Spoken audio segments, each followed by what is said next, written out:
ত্রয়োদশ জাতীয় সংসদ নির্বাচনের পর দেশের রাজনীতিতে ইতিবাচক বার্তা দিতে সৌজন্য সাক্ষাৎ করতে যাচ্ছেন বিএনপির চেয়ারম্যান তারেক রহমান।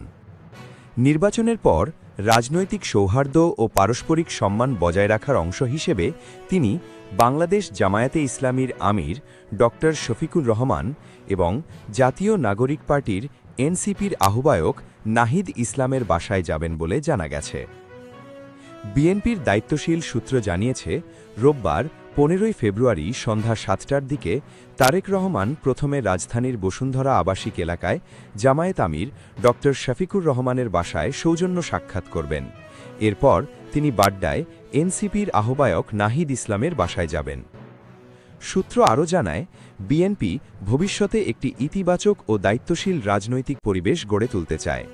নির্বাচনের পর দেশের গণতান্ত্রিক ধারাবাহিকতা বজায় রাখা এবং রাজনৈতিক দলগুলোর মধ্যে সৌহার্দ্যপূর্ণ সম্পর্ক তৈরির উদ্দেশ্যেই প্রতিদ্বন্দ্বী দলের শীর্ষ নেতাদের বাসায় গিয়ে শুভেচ্ছা বিনিময়ের সিদ্ধান্ত নিয়েছেন তারেক রহমান।